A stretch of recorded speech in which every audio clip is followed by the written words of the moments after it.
Good morning, everyone. I'm David Crossman. I am the Director of Bioinformatics for the Heflin Center of Genomic Science here. We're on the 4th floor of this building. We have, as you probably heard Mike Crowley yesterday talk, he is our sequencing director. So I work very closely with him along with our sequencers and so I analyze a majority of the NGS data that comes here to UAB. I have a lot of great groups here. We can discuss those groups later as to who else can do this type of analysis. But today I sort of wanted to show you sort of what's involved with analyzing this type of data, how to access some of this on your own. So feel free to stop me at any time, ask me any questions. This first hour, we're going to sort of focus on various genomic databases that are out there available, and I'm only scratching the surface. There are hundreds and hundreds more. So you might have one that I'm not going to cover, but I'm only going to be able to scratch the surface in some of these too. And what I want to give you as a preface to all of this is that all of these databases that we'll talk about today and then that ones that you might have, they all have great tutorials there. So if you do want to study something inside one of these databases, at least look through how to search, how to, extract out the data that you're interested, how to make a figure out of those. So, so that's sort of the story that will go from here. And so I thought of going sort of through a list of these, sort of showing you the ins and outs. I know Fadi yesterday showed you some stuff about UCSC, but he didn't show you everything. And I know I'm not going to be able to show you everything, but I will at least get you a little bit more familiar with using their genome browser. Then we're going to sort of go into looking at allele frequencies. So there are a lot of now new databases out there of where groups are sequencing hundreds of thousands of humans and reporting back their variants. And so you'll be able to go in and look to see, well, is this variant that I'm interested in, how rare is it in a certain population, or how common is it? It's one of our filtering steps when we're looking at the UDP and the AGHI, so the Undiagnosed Disease Program, and the AGHI is the Alabama Genomic Health Initiative. So we use some of these as a filtering step to look for those rare variants. MCAP is a sort of and I'm trying to make this all sort of web user friendly. A lot of these have gigantic database files that you can download and that you can search yourself using Unix, Linux command line. So that cute little blinking cursor at a command prompt, you can search through that. So I'm trying to sort of focus in on sites that you can just sort of quickly peruse without having to know any sort of command line interaction. MCAP is another source of looking at functional impact. How lethal is that particular variant? And it has its limitations. We'll talk about it when we get there. And then searching ClinVar, what has been reported clinically about a particular variant, and then COSMIC, is it in the cancer? What type of somatic mutations are there? And then I'll just dabble a little bit in dbSNP, and then I'll show you some things about the TCGA, the Cancer Genome Atlas. There's two nice browsers that sort of let you peruse through it and get some sense out of it. So that's what we're going to do, and it's all going to be web-based. And trying to make slides of every little point and click I make would be a nightmare. So we're just going to sort of walk through this. So we're going to look at the UCSC genome browser. And so right off the bat, this is the main page that you saw. I think Fadi showed that to you yesterday. And here they list the main species. So if you're not human and mouse, I'm sorry. You can find them. They're here, don't worry. But they're putting in here the main things that are searched. So if you're not aware, you see there's two human flavors. There's an HG19 and an HG38. So HG19 has been the gold standard of genomes for aligning or to look at the genes and the variants and the SNPs and methylation sites and you name it, it's all in that. And the ENCODE project was built on HG19. And so when you want to study something from the ENCODE project, or you're wanting to take your next-gen sequencing data and compare it back to the ENCODE project, you need to remember to stay in the HG19 world. And so you'll need to click on this particular one to see that genome. HG38 came out about 2.5 years ago, I'm thinking, maybe 3 years. I don't remember the exact time. And it's the newer human genome. Places where we didn't know where things fit in a certain chromosome are now known. They're fit now in the autosomal and the sex chromosomes. And it's just what is supposed to be what we thought everyone would adopt quickly, no one really has. I still align, when I'm looking at the UDP and the AGHI, I'm still aligning to HG19. The biggest problem why it didn't get adopted as fast is that a lot of these databases that will talk about and many more were all built on HG19. And so now you have to do a conversion, what we call a liftover, and you take the coordinates from HG19 and lift them over to the new coordinates of HG38, and that is a major undertaking.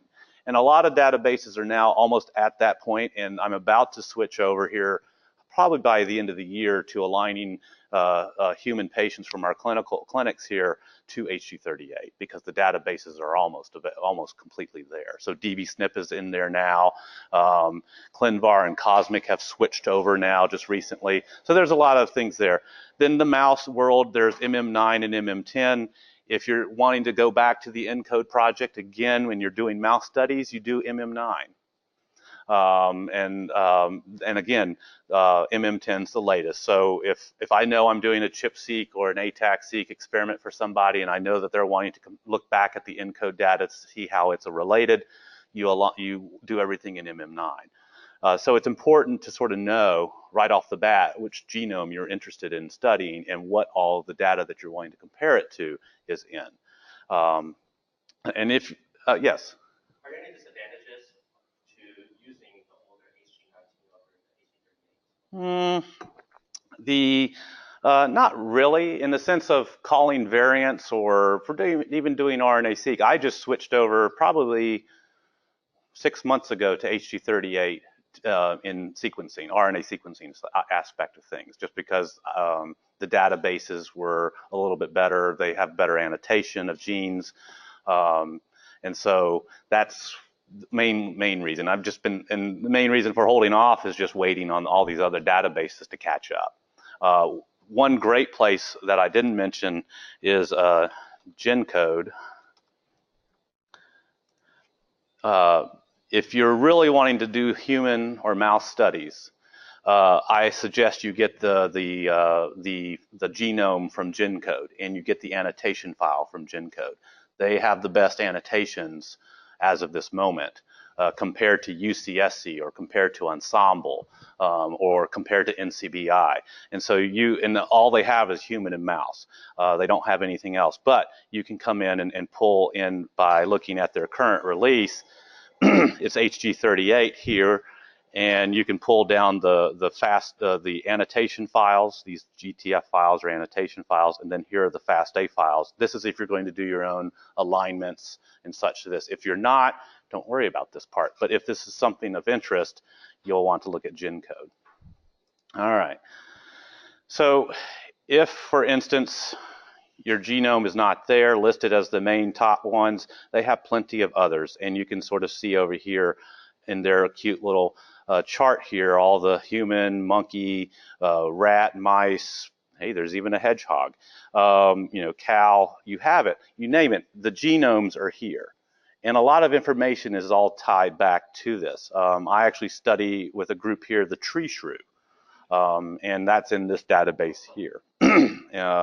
The frog is here, various fish and lamprey and the Drosophila and C. elegans and so forth. So all of these are the genomes that are here. We'll let's just say I want to look at HG19. I'm just going to click on HG19. And it's going to present me to this track browser. I'm sure you saw this yesterday with a little bit of an aspect of things. And in a nutshell, all of these tabs here, these rows of information, can be moved around, can be removed, can be added. There are a wealth of information, as you see down here, of things that are shown or things that are hidden. And so if you're interested in something, you can pull this information back up. So let's say we're looking at, we have encode regulation here, but we want to look at CPG islands. So we can hit show there. Let's look at RNA binding sites, hit the show here. You come back and just hit refresh, and those should be added here. So here's the RNA binding sites and the data from RipSeq and everything else. So you have a wealth of information at your fingertips to pull in any sort of database. And as you can see, if I was to go through each of these databases, we'd be here for a couple of days, and I don't want to bore you to death with looking at every single database. So, so just take your time, look through this. You can see that there's a wealth of versions of SNPs. That's an important thing to look at. The number here in the parentheses is indicative of what version release it is, and so apparently we're at version 150. A lot of people were using 138 for a while, and then and it's just as more and more SNPs are identified, the dbSNP database gets more and more populated. But this is great just for viewing, but what about your data? How do you incorporate your data into UCSC Genome Browser? And you can do it. It's not that hard. I'll put that in quotation marks. Right below this cute little map of everything, you'll have a bunch of buttons down here that you can choose from. And two I want to sort of hone in on are these add custom tracks and the track hubs. If you click on add custom tracks, this allows you to then come in and add any of these type of files that that I'm used to seeing in the world of NGS. Maybe you're used to seeing these as well. Maybe some of these are like, what the heck is a VCF file, or what is a bed file, or what is a bed graph, CRAM, GTF, so forth. They're all different types of files. They all do different things. Like a VCF file, for instance, is a variant file. It tells you the SNPs that are in your sample. So you can come here and just choose the file of interest. So you go in and find your bed file or your VCF file, load it in here, you click submit, and it'll then run through and upload it for you. Now, one problem is that I've encountered with is that if you're uploading the actual alignment files, these are these BAM files, B-A-M files. I know I'm talking a lot of Greek words here, but I'll try and explain what these do. If you're trying to load in a BAM file, these are pretty large. These are the alignments of the raw sequencing data to the genome of interest. And so these can be multiple gigabytes in size, 2 to 2 gigabytes all the way into the hundreds of gigabytes. And so trying to load something like that into UCSC is a little bit of a pain. And so they encourage you to sort of try and convert those gigantic files into something a little smaller. So, and if that's something of interest downstream, we could talk about that. There's ways of converting that type of data. But it's fairly just straightforward. You just load in your data right here, you hit submit, and once it's in, then you can go back to the browser and it will then be displayed on as a row here that you can then compare by adding in what you're interested in to see if there's any overlap, any sort of common or differences or something that's unique. Questions about that part? Okay. Let's go to this Track Hubs button. Track Hubs is fairly new. It's about a year old. I think it's actually older, but it started taking off this year a lot. And one neat thing about UCSC is they have a YouTube channel. And I don't know about you, but my two boys, all they live on is YouTube, and they watch everything in YouTube. So I'm starting to get in the hang of watching YouTube videos now.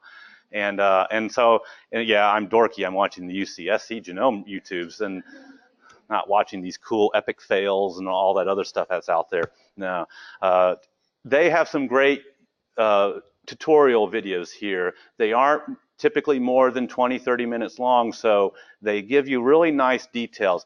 This is how you add a track to the browser. This is how you would come in and look at the data this way, pulling information from here. So I encourage you, like I mentioned at the very beginning, there are a lot of great tutorials for all of these sites. So, you know, you probably have more time than I do, of free time, I don't know, I mean, we'll see, to watch all of them.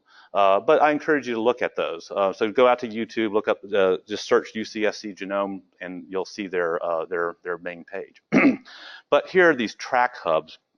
And these have been added in, and they keep adding, and I get emails constantly about new ones that they're adding in. But people who are interested in the cancer genomic tracks, so TCGA and all that, you can actually now add this into the data. No longer are they now the what you could think of as a gigantic computer that holds all this information. They now have all these APIs that link out to these other big databases that can just pull the data straight in. If you're interested in microRNA, there's C. elegans information. So take a look through all of this. A lot of this is Greek to me. I don't understand some of those, what they are. I don't know some of those hubs. So, but take a look. Maybe your favorite data source is now available to connect into here. So if I was to come in and just click on connect to the cancer genomic tracks, it's going to tell me I'll be automatically redirected back to this page, which I don't understand why. But I'll go back to the genome browser. And now here are all the cancer from the TCGA. And you can come in, and if you were to look at TP53, oh, didn't hit go.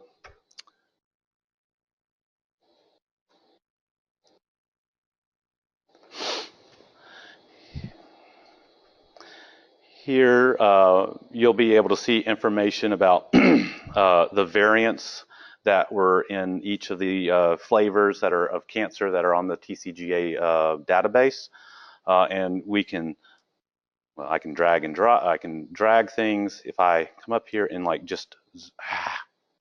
was too quick. I let go of my mouse too quick. There we go. I just drag and drop and zoom in. We can zoom in to look at it a little closer. You can keep zooming in. Let's see where the, yeah, here's the genes. I just want to, so, I mean, we can get into, zoom in.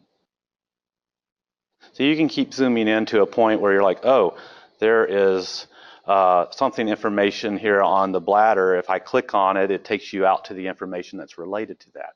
So everything about UCSC, it's very clickable, it's very user-friendly, it allows you to get out to sort regions. You can see all the information that's related there.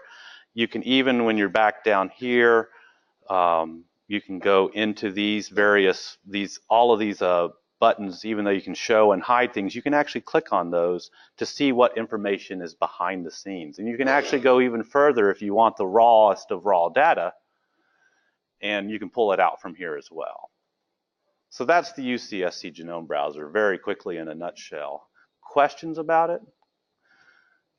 It's a very friendly hub, a very friendly site to be able to look up what others, what's out there, what other gigantic databases are tied to it. Questions, comments? All right. So let's, don't need to talk to Cortana. So let's move over and talk about Exact and Nomad. They're sort of one and the same, but I'll first focus in on Exact.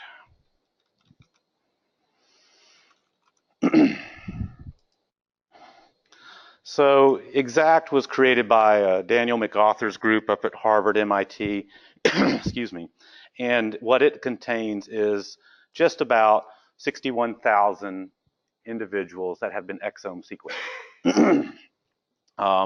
And this database here allows you to go in and search for your favorite gene, a particular variant, a region of interest, to look at what mutations have been identified in these 61,000 individuals. And so if you look at their FAQ section, and then we'll go and search for something, down at the bottom, they give you a breakdown of each population, which is very helpful because maybe you're studying just the African American population or the Jewish population or something like that. You can actually see how many male and female samples are there and what totals out. And then this is the who is in here. What type of patients are these? What type of human subjects are these? And a lot of these are neurological. You'll see the schizophrenia in here. You'll see other types of diseases. So these aren't really healthy patients. But so a lot of these are sick. So keep that in mind. But you'll see that the 1,000 Genome Project is here and so forth. So this provides you sort of an idea, and even the Cancer Genome Atlas. And then from what I understand from the MacArthur's group is that these are all the germline mutations. They're not the cancer mutations. Okay, they're not somatic. You have to go elsewhere for that information. So this is read up on the FAQ. It's helpful to see what it's about. So you can come in here and search for your favorite gene, TP53. And it might take a second or two, pull it up. And sometimes it takes even longer. Yeah, here we go. And so it gives you a nice breakdown. A lot of things are linkable. So you can go out to the UCSC browser, see it links you right back to there. So you can go and look, you know, what else is known. You can go back to the UCSC browser, add more cards. Gene cards is a great source of information. It even links you out to OMIM, the online Mendelian inheritance of man, for disease models and such. And I think there's other references too that you can easily be sent to directly to look at just this gene. You can see that there are a wealth of transcripts for each one, and you can search on those. Here you'll see the number of type of mutations that have been seen, loss of function, copy number variants, and sort of an overview of like the depth of coverage at each of these gene regions. And since this is exome sequencing, we're only sequencing the exonic regions. We're not looking at the intronic regions. And so the coverage here is only going to be over your exons. But now you get into the nitty-gritty details of this information. You're like, oh, look, there's my mutation. I'm just picking one. You know, you can even just come up here into the search box and actually type in the chromosome and the position and go straight to it. But if you're interested in the entire gene, you can just come in and say, oh, I want to look at this one. So if I click on that one, that's a bad one to show you because it really was only sequenced once in an East Asian person, and so it's a very rare allele. It was never seen in any of the other populations, so this is a pretty rare mutation to look at. Let me pull up one that I was playing with last night, and I'll. So if I were to look at, where's the position? Chromosome 7. So this is in the CFTR gene, and this particular is a deletion in one of our UDP patients that we found.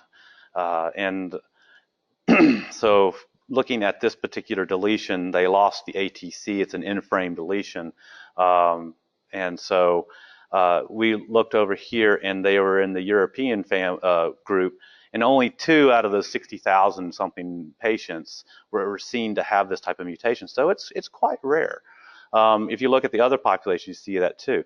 The beauty of it here is that you can come in and actually see all the information and see the actual deletions. And if you're not familiar with this type of plotting, this is coming from IGV. It's a great genomic viewer. It's like UCSC, but you can put it on your desktop, and all you can do is just view your alignments and VCF files and all that. But here at the top is the sequence, and here's the particular gene. And these blue and red bars, rectangles, are the actual reads from the exome sequencing that aligned to this particular region. And this black hash here, this black line, is showing that that particular mutation, this ATC, is missing in these reads. Yeah, you see some of them are showing that there are reads there, so it's probably like a heterozygous type mutation. If it was homozygous, I would expect to see all the reads coming across it to have that black line. And you can load as many samples down here as you want, just to see what the profile is of that. And I'm trying to see if there's anything else on this part here. That's exact, EXAC. If we to go out and look at Nomad,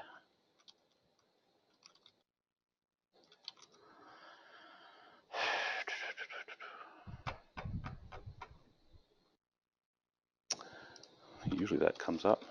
Nomad, there it is.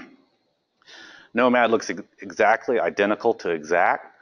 It's also created by the same group. This was just released this year, and what Nomad has now is 123,000 exomes, just about 15,500 genomes. And so this has a lot more information. And this, from what I understand, this has swallowed up the exact database. And so if you just now search in Nomad, you'll get the information out of exact as well, all in the same one. So search Nomad if that's your main one. The FAQs will show you the breakdown, the same thing here, what are exomes, what are genomes, and the totals. And it's the same type of diseases. They don't have as much information here. But so you can do the same type of search again.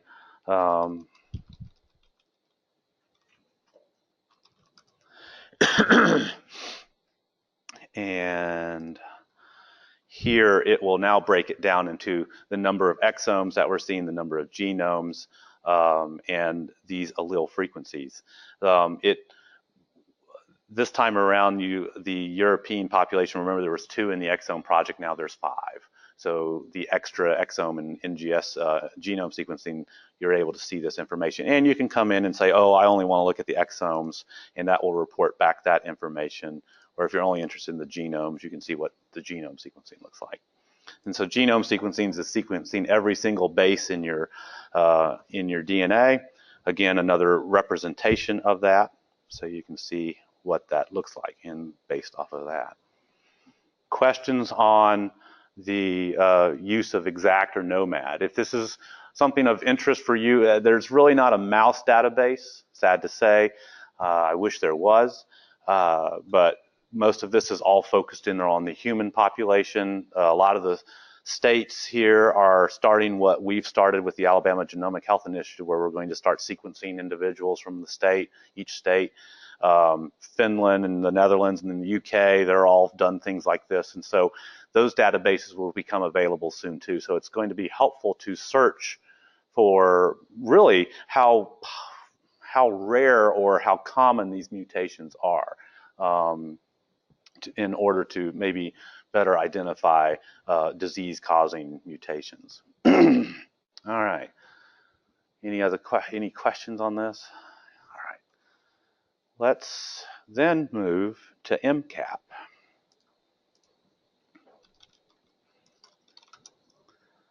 Of course, it won't pop up. Never does.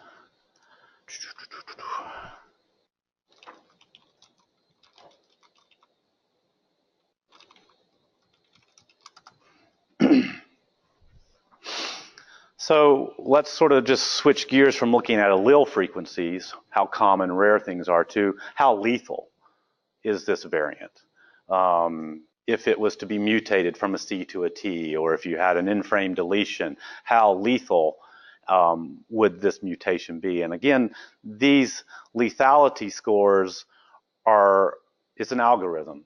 Okay, it's mathematical formulas putting together what it thinks is how severe this particular mutation is.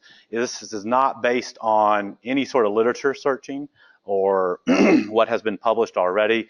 What it's taking a look at are these various, excuse me, functional impact scores. So SIFT, polyphen-2, those have been around for ages. They look at like the amino acid composition. So and some look at the bases and say, well, if it went from an A to a C, the chance of it modifying the DNA or the protein causes this type of impact. And what's funny is that SIFT and polyphen most of the times will agree with each other for a particular variant. They might say they're both pathogenic, or they might say they're both benign. But then you'll get those cases where CIF says, oh, it's pathogenic, and polyphen says it's benign. And you're like, what? And so you have to sort of go back and understand what SIFT and polyphen, how they grade what the base or protein structure to understand what those are, what they're talking about. And so people came out with better scoring systems. So CAD, you're going to hear Greg Cooper tomorrow. He, along with Jason Doerr at University of Washington, created the CAD scores. And there's a great website there. You can go to, if you search CAD, you'll go out to the University of Washington's webpage, and you can download the large CAD database and look at scores there. And you can sort of see values here, and things that are greater than 20 as a CAD score are considered to be very lethal. It's considered to be like in 1% of the population. Excuse me. Then there's a new one that came out called Meta-LR. I have not even touched it, just because they're all just taking, things are coming out very fast. So MCAP came out, and what they did was they incorporated all of these scorings into their own algorithm. And so it's sort of a one-stop shop now. You can just come in here, put in your mutation. You see here it's only for HG19. So you have to think of that. And put in your particular mutation and see what that outputs. Excuse me. The one big pitfall with MCAP is that it's really only focused on missense mutations. So anything that's an insertion or a deletion or anything that's in an intronic region, these aren't reported here. So you have to be aware of its limitations. And so if I were to come in here again and put in my mutation that we found in this patient, it was a reference A, and sadly to say, this patient had a deletion, an in-frame deletion, so I can't see that here, but I can at least see that if this mutation went away, and if it changed to a C, G, or T, that it's ranking them as possibly pathogenic. Again, this is just a numerical number. You would have to, if this hasn't been reported anywhere else in the world or anywhere in the literature, you would need to go back and do some sort of modeling on it to understand what is that mutation doing. But MCAP is fairly straightforward to just go in, type in your favorite variant, and see what comes out of that. So that one's fairly straightforward and easy to use. All right. What's our next one? ClinVar.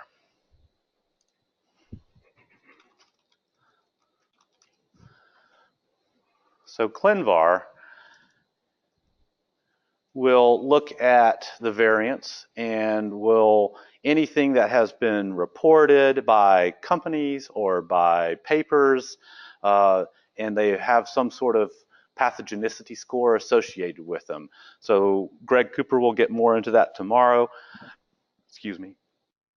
And so variants are sort of ranked on a scale of 1 to 5 or something like that. And Greg knows this better. From like benign, likely benign, a variant of unknown significance, a VUS, pathogenic, or likely pathogenic and pathogenic. And so there's those categories. And so you try and place the variant in one of those categories. ClinVar has those scoring systems here, and so you can come in and search for a gene. So just by typing in a gene symbol or some sort of expression or a condition. So if you're studying a disease, you can come in here and type that here. I usually like to go into their advanced search just because I'm searching mostly for chromosome positions. So if I was to do this position again, and I want it for, and so here you'll see that it has base position and basic position for that GRCH37. That's HG19. If you were to just pick this one, then you're looking at HG18. And those positions, if I were to type in this position that I've been typing in into this particular base position one, I wouldn't be directed to the same site, okay? So the HG38 coordinates are somewhat off from HG19 because they've added and subtracted things. So again, I should memorize this number, but I don't. So here I can search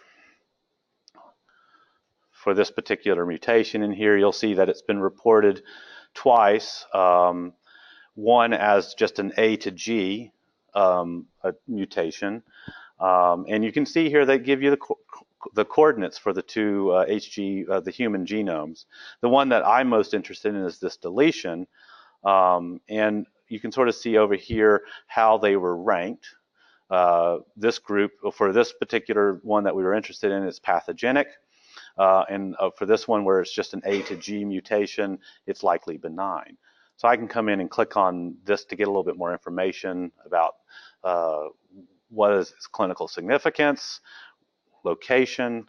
But then what's most important is to look at this table here at the bottom, and this will vary based on what you're looking at. And here are all the groups that have submitted something about this particular variant, and you can click on any of their sources to see the paper that was published or information that that they used to show that their variant, this variant was mutated. Now, sometimes companies like Invitae and others will put this information in here as well, and you don't have anything else in any of these columns, and so you can actually contact the company and ask them a little bit more detail. And we've done that with Invitae, and they've been very friendly about returning back. Oh yeah, this is what we found in this patient, and this is what they had, or this is their phenotype. So if it's not there, don't panic. You can probably reach out to the people in these. They're pretty good about it. Now, here's the biggest caveat to using ClinVar is this is a public database. Anybody can submit a variant and claim it as pathogenic or benign or what have you, and give maybe some random reference of a paper that it relates to. So be careful. Even though you see it says it's pathogenic, you'll want to go and look at this table and see who marked it as pathogenic and what sources did they use as pathogenic. We've actually, through our UDP, have found mutations in here that say they're pathogenic, but when you go and look at the papers, and if you look at even newer papers that are published on those genes, they'll say that they're actually benign. And vice versa, things that were benign that were reported 10 years ago are actually now pathogenic. So you have to be cautious. You can't just say, oh, they said pathogenic and say it's pathogenic. You've got to go in and do a little bit more research here and study, understand who mentioned that. And we were looking at, well, how do we go back and tell ClinVar that mutation is wrong, or what they classified it as wrong? You have to go, you can't just email them and say it's wrong. You have to now go and prove that it's wrong. So publish a paper on that. Waste of time. I'm not going to do it. So just a word of caution, search it, research it, make sure it's real or not. So, and that's what you get with these public type of databases. Information can be put in. So questions on ClinVar, it's fairly straightforward, fairly simple to use. You can search all sorts of methods for that. So then let's go into the world of cancer. Most broadest term in my mind, because there's a wealth of different types of cancer. So if you were to look at cosmic, which is with the NCBI,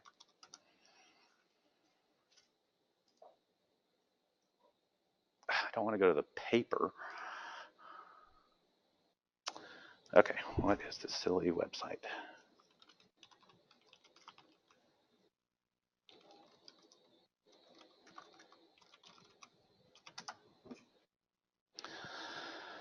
So cosmic is, it's great to use. I'll be honest with you, I haven't dug deep into this one, so I don't know as much about all the ins and outs of this.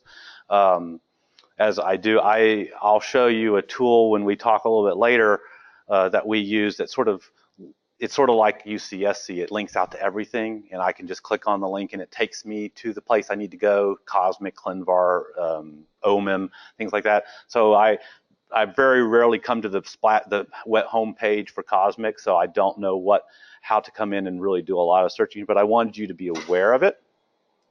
You can come in, and I'll do the very first example, and just search for your gene. And the beauty of this is that, excuse me, you can come in and turn on and off different regions, but you can see all the various location. So a substitution was found here at a really high rate in this particular gene. You can see the protein structure here, the various type of insertions and deletion mutations. So again, there's, and I know that you can zoom in on regions, and that didn't work. Oh, there it goes. Patience is a virtue, I always have to tell myself.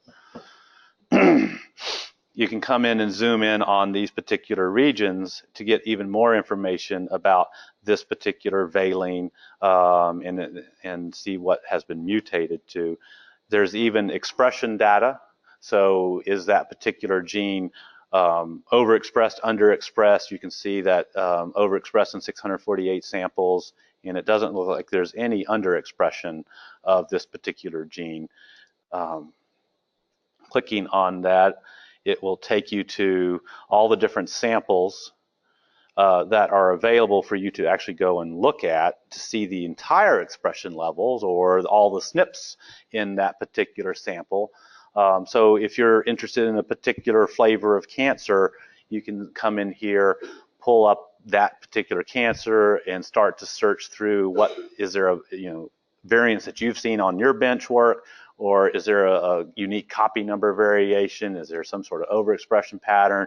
Wealth of information is sitting here with Cosmic. You can, it's just so much information here. It's hard to come through. I like that it talks about drug resistance. So are there any targeted therapeutic drugs that target that? Tissue distribution is of great importance too. Where has it been seen? Of course, it's loading. It's taking its sweet time.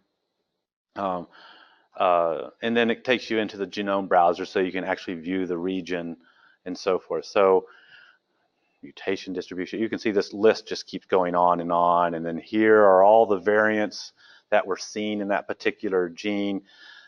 One nice thing I like about what do you call it, Cosmic, is that you can export out pretty much anything into just like a simple CSV file, which you can open up in an Excel, and go from there to extract even further information. You can see there's a wealth of pages just on this gene, but you can get specific. So you can sort of see the type of mutations that are occurring. Most of them are missense, and I'm going into that, takes you into that particular thing and shows you all the missense mutations. It just takes time to load. So that's in a way of Cosmic searching. And yes, I'm vague because everyone has their favorite gene, or everyone has their favorite mutation. And if I was to go around the room and ask you all for your favorite mutation and gene, we'd be here again forever. And those that aren't interested in it would be sound asleep. The other ones that are interested in those particular things would be wide awake going, oh, that's cool.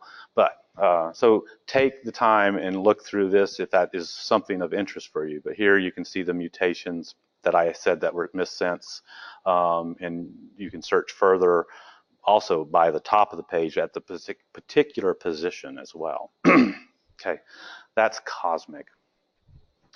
So in these last couple of minutes before we take a break, let's go to another, to other cancer locations, and I'm going to sort of skip over dbSNP. dbSNP is fairly straightforward as well. You can search for an RS number. That's a dbSNP identifier. So if it's been identified, it's been not validated, but if it's been reported, you get an RS number. And you can go search for that particular number. And it also links out to pretty much all the same databases as well that we've been seeing. You can link out to Cosmic, ClinVar, UCSC and everything. So you can sort of see you're in this nice big cloud where everything is now easily accessible by just clicking. Before you had to go to, you see I have all my windows here open, you have to go to have each tab open for everything and just to be able to see information there. So now everything's getting to be a little bit more friendlier. A really neat tool I like to use to dig through the TCGA is called FireBrowse. The Broad created this, and what I like the most about it is it's just very clean, very straightforward. Their tutorials very well written. So here you can do a wealth of searches. Here you can come in and select the flavor of cancer that you're most interested in. So if you're interested in kidney renal clear cell carcinoma, you can click on that and you see that the table changes over here, and you can start to see, well, there's a lot of copy number information. That's if you're interested in that. Or if you're interested in methylation profiles, you can click, you can look at here. MicroRNAs, messenger RNA, that was the array days, here's the sequencing data, and so forth. By clicking on any of these bars, it takes you to the actual data that you can download.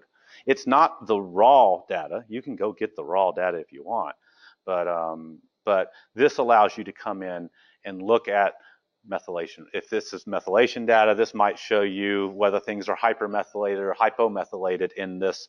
There were 535 samples in this, so allows you to come in and look at, first off, the pre-processing. You can see that they ran two different chips. They ran a methylation 27, and then they ran the methyl 450 chip.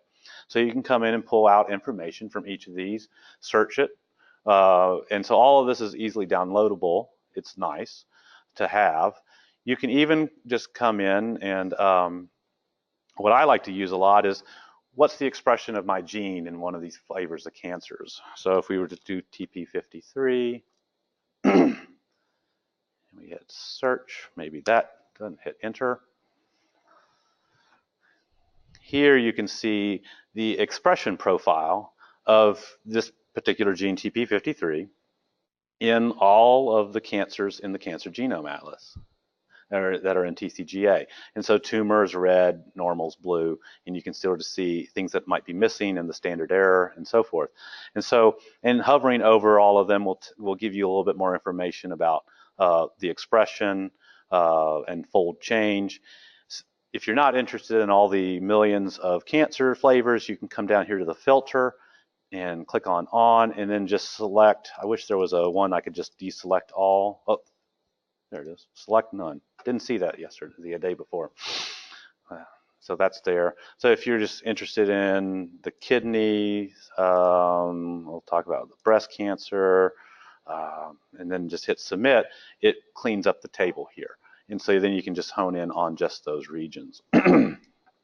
So that allows you to, and then you have a bunch of links out here. Again, you see Cosmic, Hugo's another database, gene cards, so forth. So that's looking at gene expression. If we go back, we can look at an analysis profile, which has a wealth of information that I can't even get into. It's just so much. But this breaks it down, and I'm looking at maybe just kidney here. You can look at any of the flavors of cancer and then go in and do even a more advanced search inside of that particular cancer. Here's mutation rates across the entire genome, mutation signatures, ages, the gender, mutations that are existing in a wealth of genes. What's nice is that you can edit the panel, sort, you can even filter, so you can like remove or just put in certain ones. Copy number gain, so if you're interested in copy number, and then loss, and then a wealth of messenger RNA, microRNA, and all that. And what's nice is a lot of this is, once you have the plot that you like it and you're zoomed in on a particular region, you can actually download the figure, show it off to somebody. Hey, look what I found, you know. So this allows you to do a wealth of information. CBio Portal, the other one I mentioned there, does similar things. It doesn't show as pretty as charts as this, but so I just like to use FireBrowse.